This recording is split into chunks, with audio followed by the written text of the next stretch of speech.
The biggest misconception that producers have is that they think you have to be Shredicus Maximus to be able to write killer guitar loops.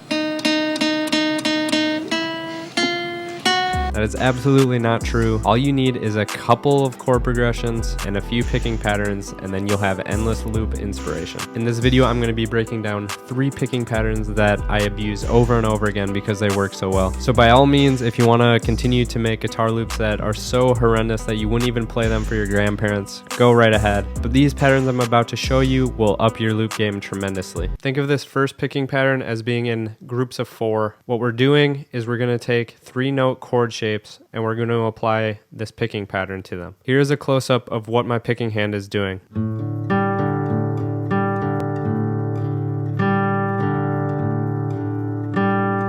Pretty much any beginner guitarist can pull this off with a little bit of practice. What happens if we apply this picking pattern to some basic chord shapes? Here I have an E minor triad shape. I have my pinky finger on the 7th fret of the A, my middle finger on the 5th fret of the D, and my pointer finger on the 4th fret of the G. The chord sounds like this. Watch what happens when we apply that picking pattern.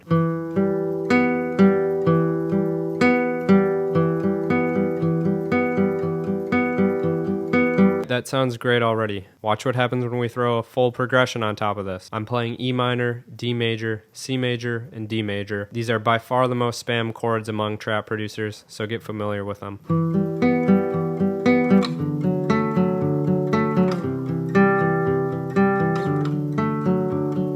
That is perfectly suitable for a hip-hop guitar loop right there. And once you do this about 1,000 times, you'll get bored of it. So what you can do is you can add in melody notes on the top string of your chord shape. You can change around your bass notes. This is just your starting point for the loop. Here's a loop example utilizing this picking pattern and then adding some spice into it.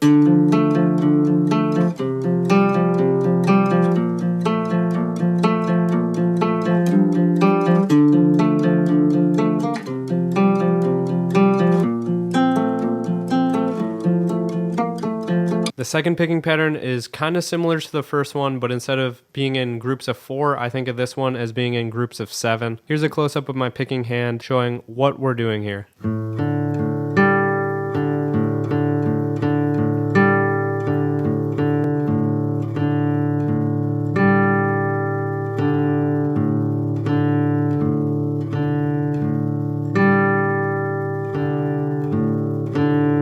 We can do the same exact thing we did in the last loop, just play the same pattern over 3-note chord shapes. I'm playing the exact same chords from the first example.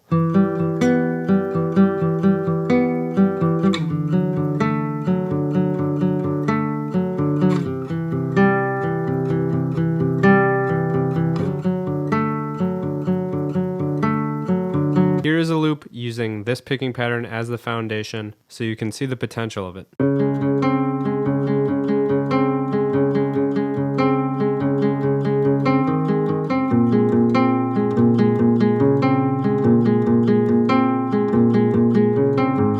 This third example is going to be finger picking. It's probably the trickiest of the 3 if you're not already used to finger picking, but this one is sick. Let's break it down. I have my thumb playing the A string, my pointer finger playing the G string, and my middle finger playing the B string. And the pattern is thumb, middle, pointer, thumb, middle, pointer, thumb, middle. It looks like this.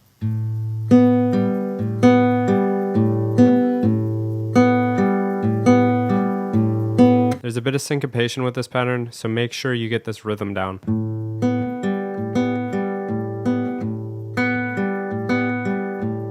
And let's try this over the same chord progression. I'm going to change up the shapes a little bit. These are the chords on screen that I'm playing. Pause the video if you want to learn them.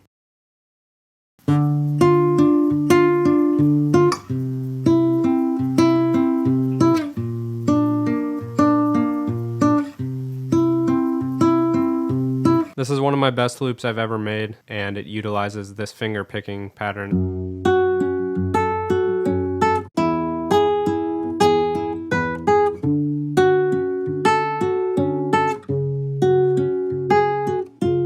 All the tabs to the loops are down below. If you're not already a competent guitarist, I would really recommend you look at those tabs and learn how to play these riffs. I've said this before on my channel, but you need to learn how to play other people's riffs before you can come up with these ideas on your own, at least consistently. That's it for the video. If this video had you saying, bruh, make sure you destroy that like button and subscribe. It helps me put food on the table for this guy right here.